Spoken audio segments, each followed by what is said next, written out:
आपकी थकान को ताजगी की खुराक। Radio Madhuban 90.4 FM। सुनते रहिए, मुस्कुराते रहिए।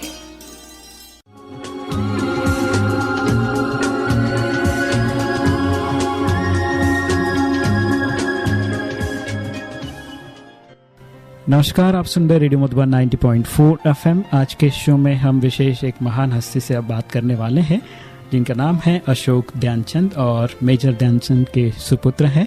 और जैसे कि हम सभी जानते हैं कि वर्तमान समय में एक जो न्यूज़ आई है कि अभी मेजर ध्यानचंद के नाम से मरणोपरांत उनको एक विशेष पुरस्कार दिया जा रहा है। तो जैसे भारत रत्न पुरस्कार दिया जा रहा है, और ये एक्चुअली में बहुत कम लोगों का ऐसा होता है कि इतिहास में कुछ ही लोगों को इस तरह का जो विशेष पुरस्कार है वो घोषित किया जाता है। और ये एक माना बहुत बड़ी बात है इतिहास में, जब लोग कुछ ऐसा काम करते हैं और वो यूनिक है लोगों से, माना दूसरे आम खिलाड़ियों से बिल्कुल अलग जो चीज़ होती है, और उसको जब लोगों के बीच में जब लोग उस चीज़ को समझने लगते हैं और फिर सरकार को भी ये चीज़ एहसास में आ जाता है, तो इस तरह की बातें होती हैं। तो यही चीज़ें हुई है, और आज हम उनके सुपुत्र अशोक ध्यानचंद जी से बात करेंगे, और मेजर ध्यानचंद जी के बारे में भी जो बातें हैं वो हम उन्हीं के द्वारा सुनेंगे। तो आप सभी की तरफ से तहे दिल से स्वागत है अशोक ध्यानचंद जी का आज के शो में। जी नमस्कार, मैं अशोक ध्यानचंद। जैसा आपने कहा, हॉकी का खेल जो हमारा राष्ट्रीय खेल है और जिसके रचयिता प्रणेता मेजर ध्यानचंद जो आज दुनिया में नहीं है, वो मेरे पिता रहे हैं। और यकीनी तौर पर जब वो घर में रहते थे और हम उनके साथ में थे, तो उनकी प्रेरणाएं मेरे चाचा रूप सिंह, जो खुद 2 ओलंपिक खेले, जिनके नाम की स्ट्रीट म्यूनिख ओलंपिक के अंदर बनी हुई है। तो ऐसे दिग्गज लोगों के परिवार में पैदा होना अपने आप में, वो हॉकी स्टिक की कला और उसके बारे में जानकारी मुझे जब हुई, तो अपने आप मुझे यही आवाज़ निकली दिल से कि हॉकी खेलना शुरू करना है। तो वो जो चीज़ बढ़ते बढ़ते स्कूल्स के लेवल पे पहुंची, स्कूल से कॉलेज के लेवल पे पहुंची, कॉलेज से महाविद्यालय के लेवल पे पहुंची। और यहाँ मैं ये भी कहना चाहूँगा कि जब मैं इंटर मैंने पास किया, तो उस दौरान यूपी, क्योंकि हम लोग यूपी से बिलोंग करते, मेरा जन्म यूपी में हुआ। तो इंटर पास करने के बाद मुझे कॉमर्स में एडमिशन लेना था। मेरे बड़े भाई साहब, जो कि राजस्थान स्टेट स्पोर्ट्स काउंसिल में कोच थे कोटा के अंदर, तो उन्होंने ऑफ़र किया कि अशोक तुम कोटा में आ जाओ, तो यहाँ पर तुमको बीकॉम के लिए हम एडमिशन दिलवा देंगे। तो मेरा आना भी राजस्थान के अंदर 3 साल के लिए रहा, और मैंने 66 से लेकर और 69 तक मैं कोटा कॉलेज में रहा हूँ। रहने का मतलब ये नहीं था, लेकिन यहाँ रहकर ही मुझे वो खेल की खूबियाँ और उसके अंदर जो पारंगत होना, इसको हम कह सकते हैं, वो मुझे हासिल हुई। दूसरे खिलाड़ियों को देखकर, दूसरे खिलाड़ियों के खेल को देखकर, उनके हाव भाव को देखकर, उनके स्टेपिंग को देखकर, और उनकी किलिंग इंस्टिंक्ट को देखकर, मारक क्षमताओं को देखकर, तो ये चीज़ें मैंने कोटा में सीखी। उसके बाद यहाँ पर inter college, inter university, combined university खेलने का मौका मिला, जो मेरे करियर के लिए बहुत अहम था, बहुत ज़रूरी था, जिसने मुझे आगे खेलने में बहुत एक महत्वपूर्ण भूमिका अदा करी। उसके बाद मैं बंगाल हॉकी के लिए खेलने के लिए चला गया, क्योंकि मेरे एक वक्त मेरे सामने ऐसा आया जब मुझे ये सेलेक्ट करना था कि मैं हॉकी खेलूं या मैं पढ़ाई में आगे बढ़ूं। तो बीकॉम का मेरा फाइनल ईयर था यहाँ कोटा में, और मेरे सामने ऑफर रखा था मोहन बागान क्लब बंगाल का, जो कि उस ज़माने में बहुत अच्छा हॉकी का एक क्लब था। वो अभी भी है, लेकिन हॉकी उस टाइम बड़ी फल फूल रही थी और उसका एक बहुत बड़ा नाम था। और सबसे बड़ा एक अट्रैक्शन जो मेरे सामने मोहन बागान क्लब के लिए था कि मैं उसमें जाने की, जो मैंने कुछ नंबर ज़्यादा मैं हासिल कर रहा था, वो था कि मेरे आइडियल खिलाड़ी, जिनको कि मैंने देखा नहीं था लेकिन जिनके बारे में मैंने सुना था और जिनके खेल को देखकर मैं प्रैक्टिस किया करता था, वो खिलाड़ी उस टीम में खेलते थे मोहन बागान क्लब में, और जिनका नाम था इनामुर रहमान। तो जिनको मैंने देखा नहीं, जिनके खेल से मैं बहुत प्रभावित था, उनके खेल की मैंने कॉपी करी अपने आप में, ख्याली कल्पनाओं में। प्रैक्टिस तो हकीकत में थी, लेकिन प्रैक्टिस उस तरह से कल्पनाओं में। तो सबसे बड़ा कि उनके साथ खेलने का मौका मिलेगा, और ओलंपियन को देखने और सुनने के लिए लोग बड़े आतुर होते थे उस टाइम में। मैं 68, 69, 70s की बात कर रहा हूँ।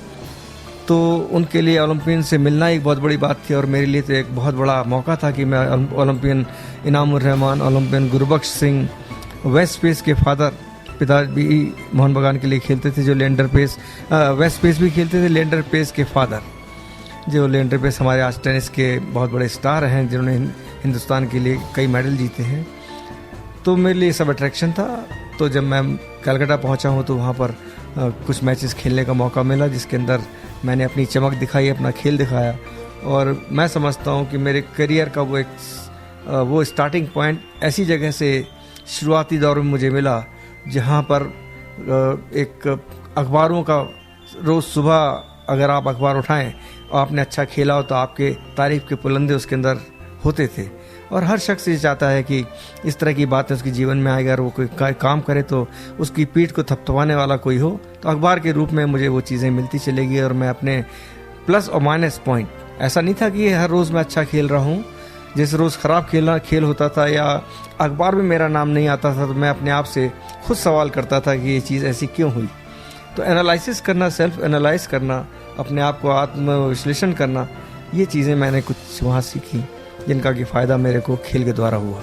तो ये चीज़ें बढ़ती चली गई। फिर मेरा सिलेक्शन इंडिया टीम में 1970 में हुआ, जो मेरा पहला एशियन गेम्स था बैंकॉक के अंदर, जिसमें हिंदुस्तान की टीम और पाकिस्तान की टीम का फाइनल मैच हुआ है, और हम लोग पाकिस्तान से हार गए थे।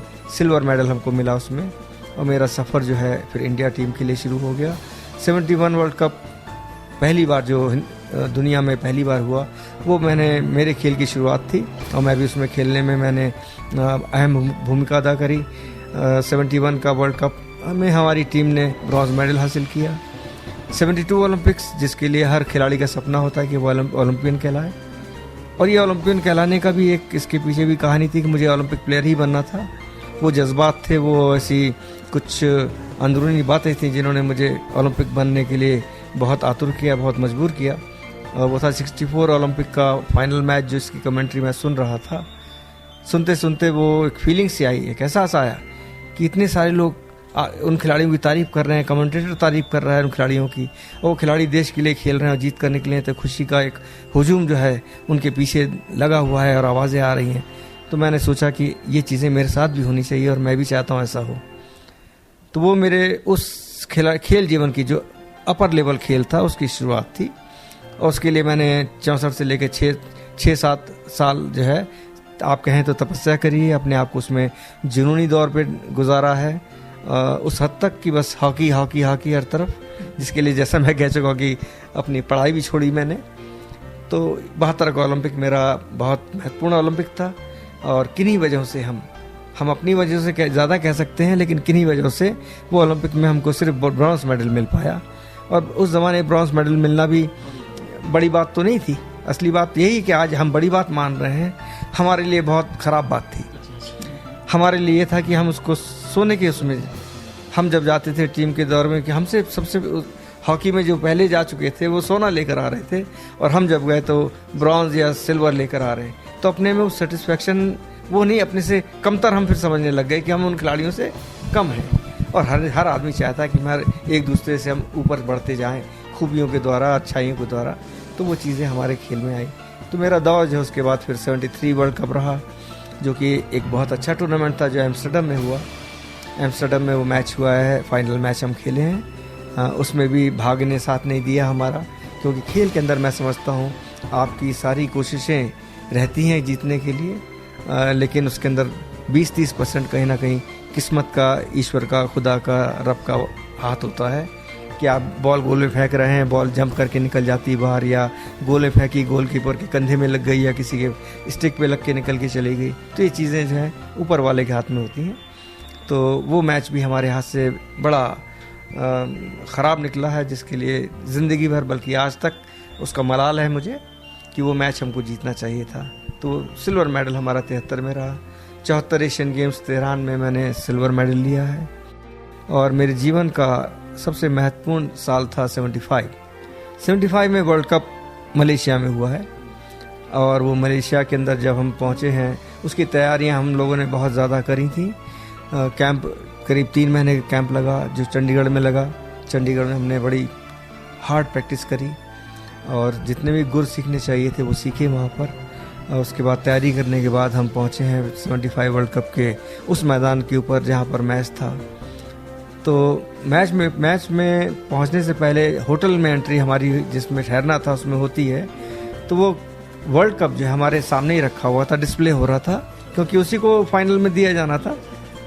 तो उस मैच में वो जिस वर्ल्ड कप को हम मिस कर गए 73 में और 71 में, तो मैं उसको देखता रहा, निहारता रहा इस वर्ल्ड कप को हम कैसे हासिल करें, क्या क्या संकल्प किए हैं उसमें लेने के लिए कि मैं ऐसा खेलूँगा, अगर ऐसी सिचुएशन आई, ऐसे ही अगर कोई ज़रूरत पड़ी तो मैं ऐसा खेलूँगा, या मेरी टीम को खिलाने के लिए या मोटिवेट करने के लिए मुझे क्या करना चाहिए।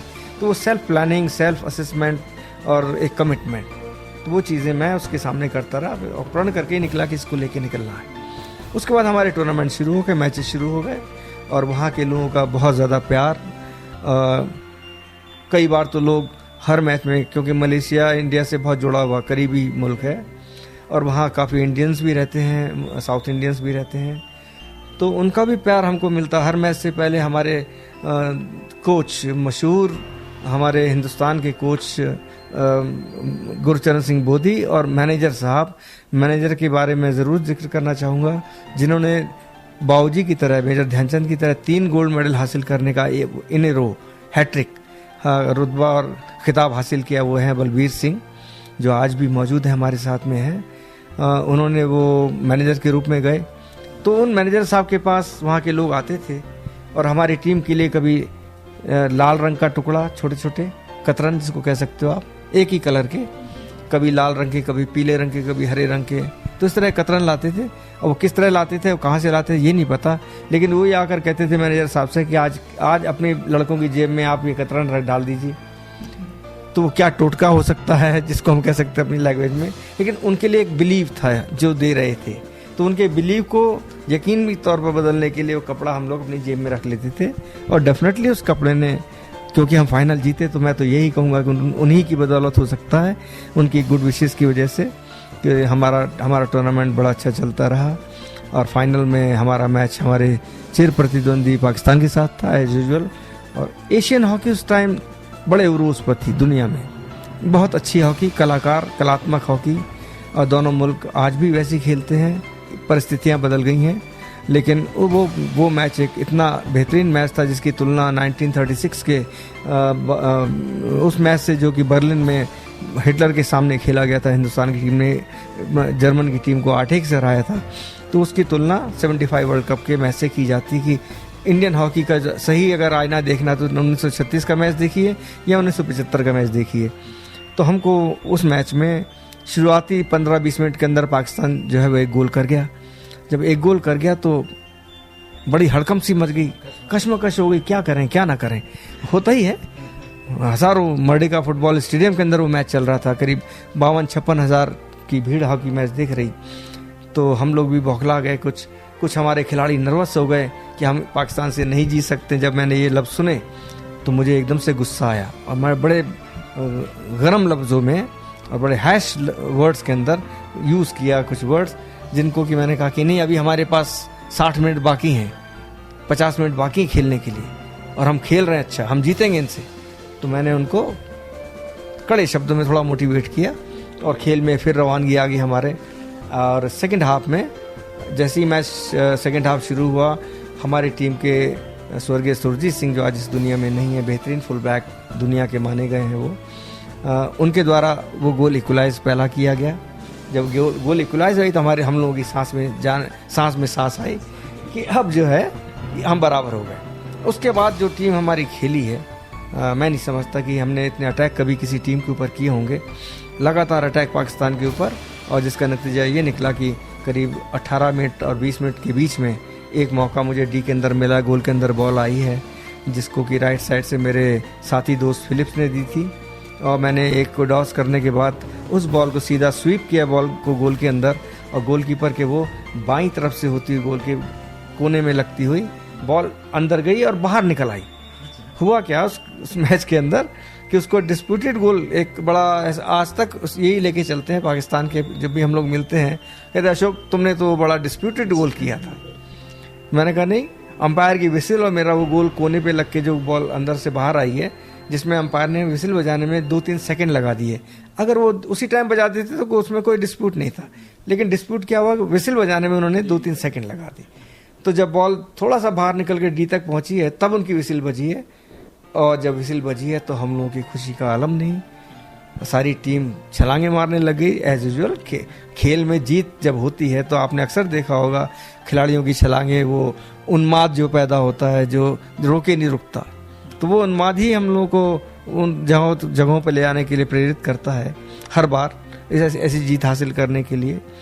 तो उसके बाद के मैं समझता हूँ जो एक 15-20 मिनट का खेल बाकी था, मैं अपनी बात ज़रूर कहूँगा कि वो निकालना मेरे लिए बहुत मुश्किल हो रहा था। बस ये लग रहा था कि पाकिस्तान कहीं गोल ना कर जाए, कहीं गोल ना कर जाए, उनको मौके भी मिले क्योंकि ड्रॉ ना हो जाए। उनके कप्तान इस्लाउद्दीन जो बहुत अच्छे राइट विंगर माने जाते हैं, उन्होंने कई बार अटैक किया हिंदुस्तान के गोल के ऊपर, लेकिन हमारे गोलकीपर अशोक दीवान थे उस दिन पर्टिकुलर डे, उन्होंने बड़ी बखूबी उन अटैक्स को बचाया और हम लोग सेफली पूरा टाइम निकालने में कामयाब हो गए। मेरे सामने वो घड़ी आज भी नज़र आती जो चल रही थी, जिसकी सेकंड की सुई जब आखिरी पहुंची है तो छलांगे मारनी शुरू कर दी। पूरे स्टेडियम में हम लोग नाचे हैं, राउंड लिया है, क्योंकि एक हिंदुस्तान के लिए बहुत बड़ी जीत थी हमारी। तो वो जीत हमने हासिल करी।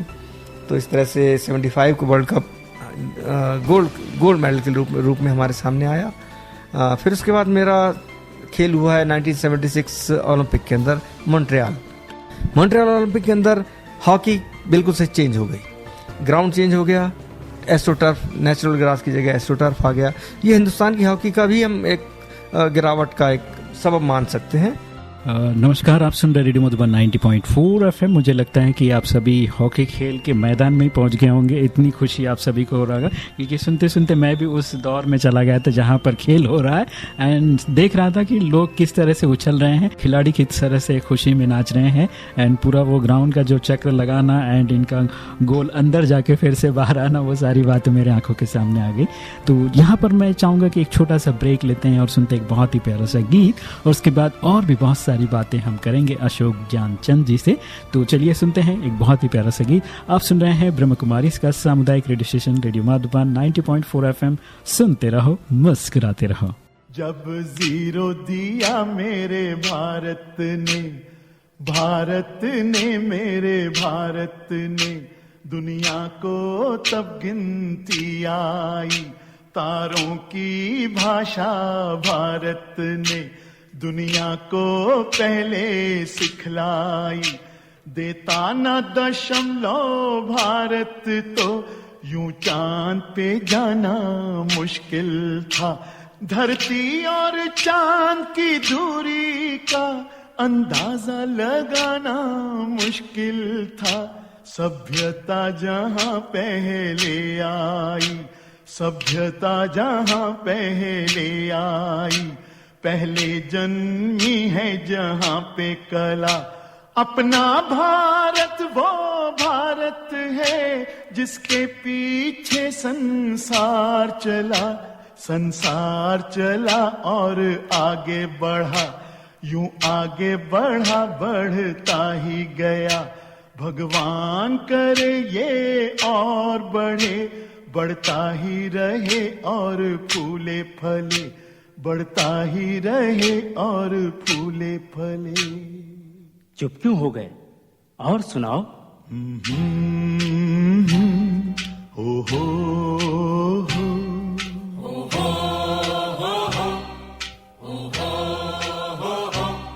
है प्रीत जहां की रीत सदा,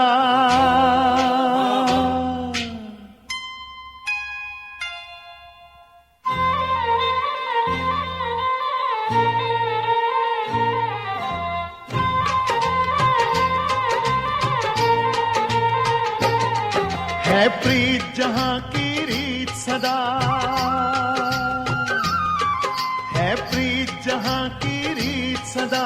मैं गीत वहां के गाता हूँ, भारत का रहने वाला हूँ, भारत की बात सुनाता हूँ। है प्रीत जहां की रीत सदा।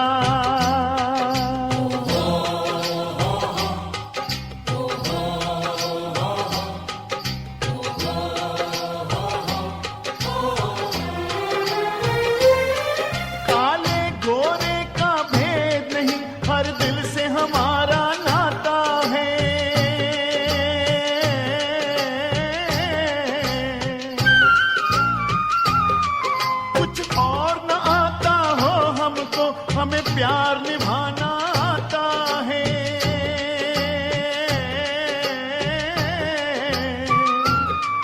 जिसे मान चुकी सारी दुनिया हो, जिसे मान चुकी सारी दुनिया, मैं बात वही दोहराता हूँ।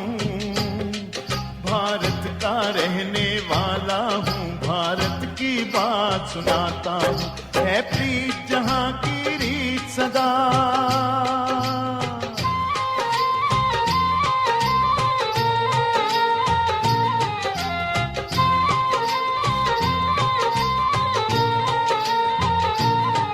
जीते हो किसी ने देश तो क्या, हमने तो दिलों को जीता है।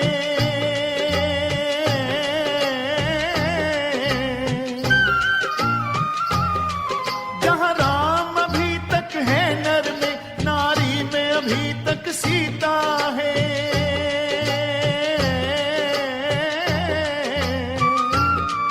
इतने पावन हैं लोग जहाँ, इतने पावन हैं लोग जहाँ, मैं नित नित शीश झुकाता हूँ।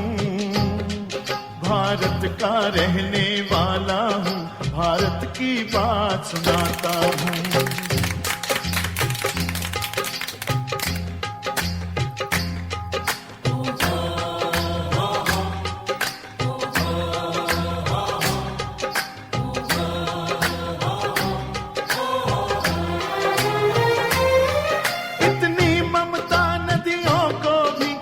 माता कह के बुलाते हैं,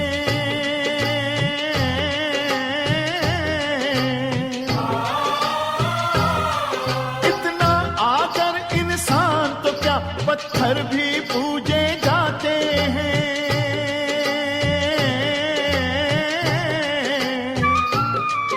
उस धरती पे मैंने जन्म लिया हो, उस धरती पे मैंने जन्म लिया, ये सोच के मैं इतराता हूँ। भारत का रहने वाला हूँ, भारत की बात सुनाता हूँ। है प्रीत जहाँ की रीत सदा,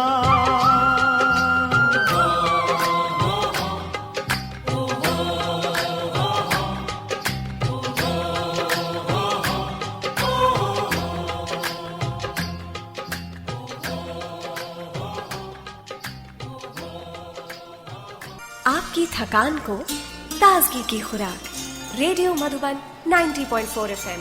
सुनते रहिए, मुस्कुराते रहिए। नमस्कार, आप सभी का फिर से एक बार स्वागत है और हम बात कर रहे हैं अशोक ध्यानचंद जी से। हॉकी के बारे में बहुत सारी बातें हम सुन रहे हैं उनसे, और जो खेल के बारे में उन्होंने खुद खेला है तो उस चीज को एक जीवंत रूप में आप सभी को सुना रहे हैं। तो चलिए आगे बढ़ते हैं। 75 के बाद क्या हुआ? 75 के बाद मुझे भारत सरकार की तरफ से अर्जुन अवार्ड 1974 साल का मिला, जो कि खिलाड़ी के लिए सरकारी जो उसका अवार्ड है, सबसे हाईएस्ट अवार्ड है, और मैं उसमें शामिल हुआ अर्जुन अवार्ड की लाइन में। तो और भी कुछ कमिटमेंट करने की दिल में इच्छाएं हुई, लेकिन 76 का ओलंपिक्स मेरे लिए वो एक गिरावट के तौर पर, मैं अवनति कह सकते हैं उसको, पतन के रूप में लेकर आया, क्योंकि हमारे हिंदुस्तान में एस्ट्रोटर्फ की ग्राउंड थी नहीं, और जो बाहर की टीमें थी, यूरोप की टीमें थी, इन्होंने एस्ट्रोटर्फ के ऊपर अच्छी खासी प्रैक्टिस की हुई थी। उस पर टेक्निक दूसरी है, उसके अंदर पावर की ज़्यादा ज़रूरत होती है खेलने के लिए, क्योंकि उसके अंदर पानी डाल के खेलते हैं। तो पानी डाल के खेलने का मतलब है कि आपके हॉकी स्टिक का शेप दूसरा हो गया, उसके अंदर पावर और दौड़ और रन जो कि यूरोपियंस के मुआफिक आता है, हमारे वीक पॉइंट्स में आता था। तो इसका फ़ायदा उन्होंने उठाया और वो उस ग्राउंड पे हम खेले हैं, और टीम जो है 5वें नंबर पर ओलंपिक्स के अंदर निकली है, जिसका कि बड़ा पेपरों में, अखबारों में भी जिक्र हुआ कि हिंदुस्तान की टीम क्यों इतना ख़राब खेली। कई इंक्वायरीज उसके ऊपर बैठी हैं, लेकिन असली मुद्दे पर जो भी इंक्वायरी बैठी वो नहीं पहुंच पाई कि इसका कारण क्या है, खिलाड़ी क्यों नहीं उस पर अच्छा खेला। तो रीज़न सिर्फ वही था कि यूरोपियंस और एशियन हॉकी को ख़राब करने के लिए जो ग्राउंड सामने रखा गया, इस पर हमको खिलाया गया, वो हमारे को सूट नहीं किया, क्योंकि उस पर हमारी प्रैक्टिस नहीं थी। तो जब प्रैक्टिस नहीं होगी, खेलने काबिल नहीं होंगे, तो आप जीत नहीं सकते। रूल्स रेगुलेशन बदलते चले गए, हॉकी बदली, वो कलात्मक हॉकी की जगह पावर हॉकी आ गई, स्पीड हॉकी आ गई, एक गोलकीपर जो सिर्फ एक पैड और ग्लव्स लेके खेलता था, वो आज एक रोबोट की तरह गोल पोस्ट पे खड़ा दिखता है। उसके ऊपर सारे इक्विपमेंट, हेड आ गया, उसके अंदर हेलमेट आ गया, उसका पूरा बॉडी ढकी हुई है। इसी तरह हॉकी स्टिक जो पहले लकड़ी की हुआ करती थी, आज वो कार्बन और फाइबर की आ गई हैं। बॉल जो पहले लेदर की हुआ करती थी, वो आज सिंथेटिक बॉल आ गई है। रूल्स रेगुलेशन, असली बात हुई है रूल्स रेगुलेशंस जो हॉकी में अप्लाई होते थे, जिसके बिना पर खिलाड़ी मजबूती से खेलता था, वो सारे के सारे चेंज हो गए। तो मैं ये कहना चाहूँगा कि 76 के बाद और आज तक इस हॉकी के अंदर कहीं ना कहीं हर बार रूल्स चेंज होते रहते हैं। और आज होते होते हॉकी इस तरह से हो गई है कि आप सिर्फ पेनल्टी कॉर्नर के ऊपर गोल करते नज़र आते हैं, या पेनल्टी स्ट्रोक से गाए बगाए कहीं फील्ड गोल कुछ होते हैं तो हो जाते हैं। कुछ टीमें अच्छी हैं जो करती हैं, जो यूरोपियंस हैं, लेकिन हमारी टीम कहीं ना कहीं इसमें पिछड़ी है।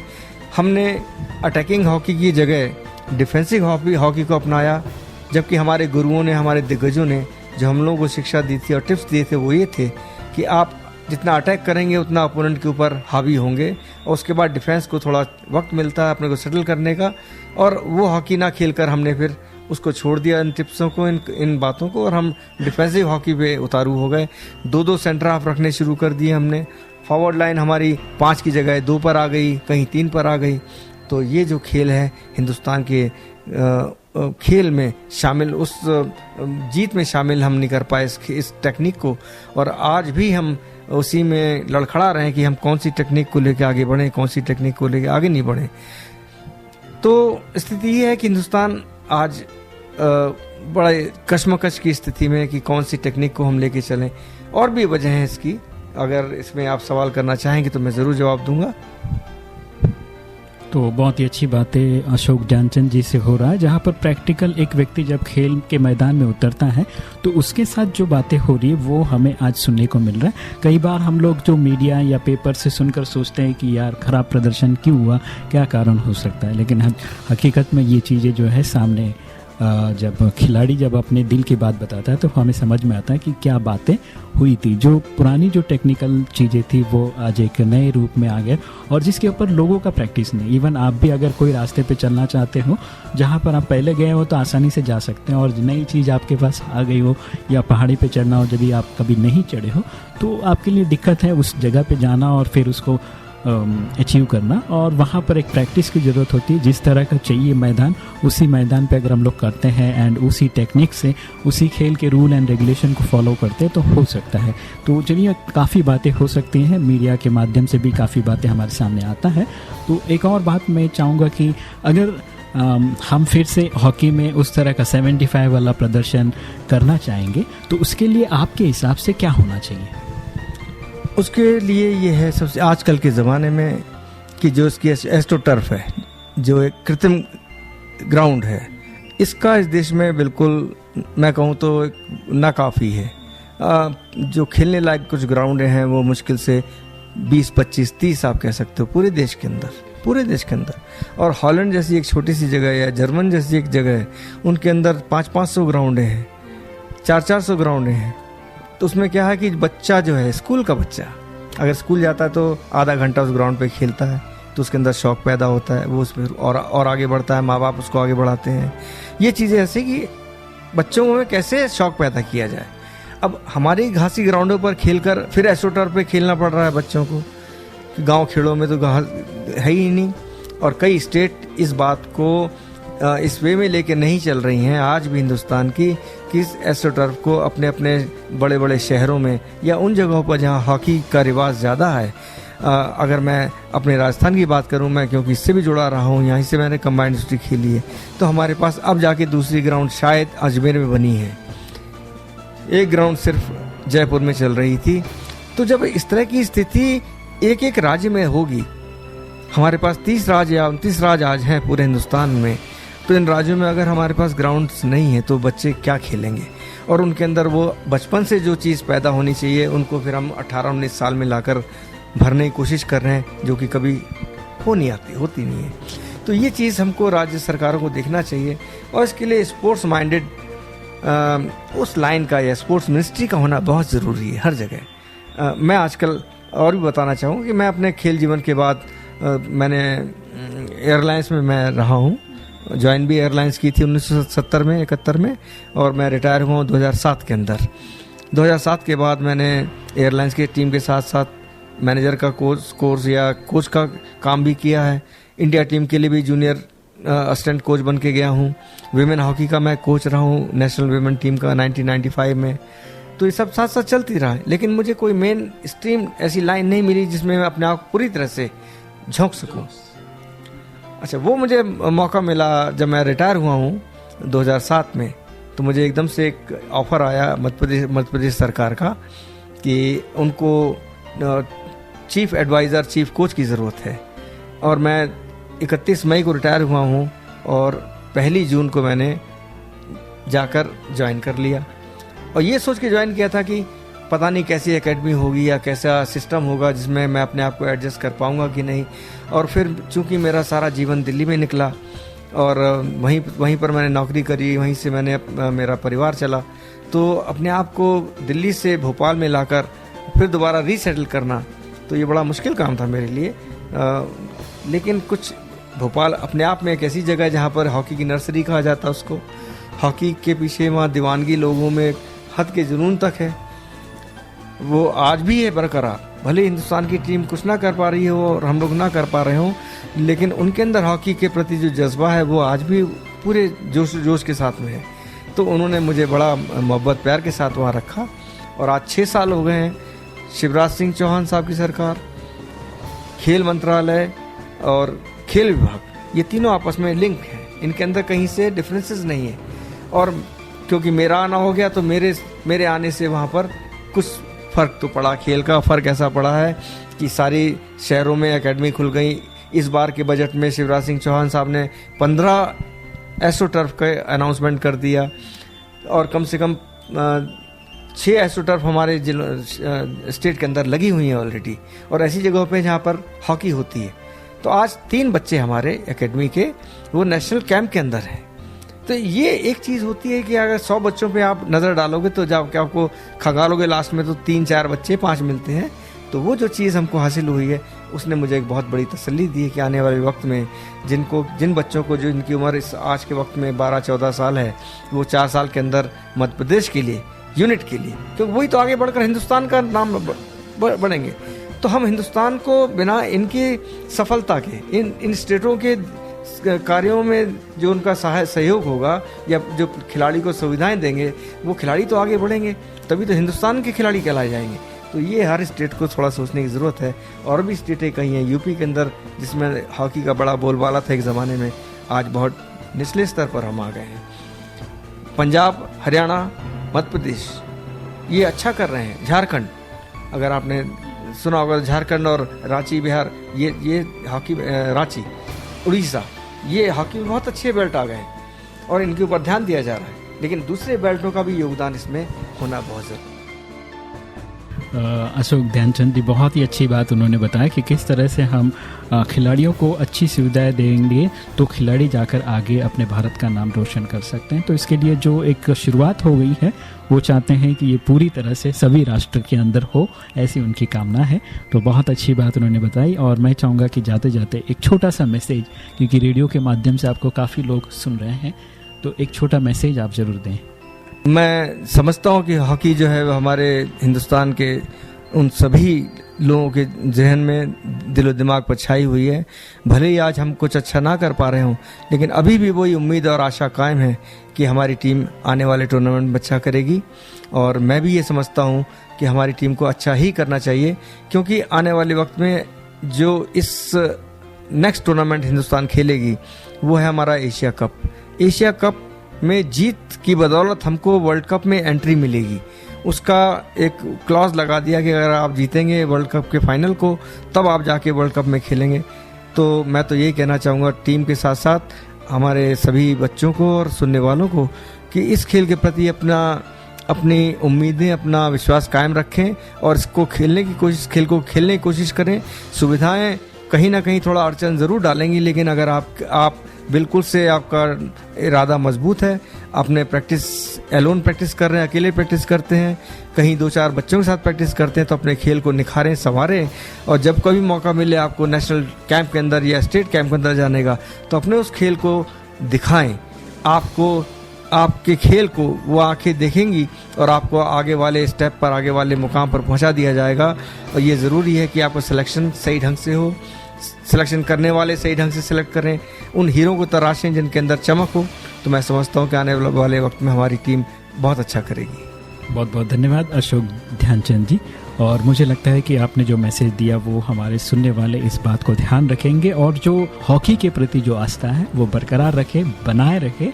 एक ना एक दिन हॉकी फिर से वही 75 वाली बात होगी, ऐसी मेरी आशा है। और सभी सुनने वालों को मैं फिर से कहूँगा, आप सभी की तरफ से एक बार फिर से अशोक ध्यानचंद जी का तहे दिल से धन्यवाद आज के शो में हमारे साथ जुड़ने के लिए। आप सुन रहे हैं रेडियो मधुबन 90.4 FM। सुनते रहो, मुस्कुराते रहो।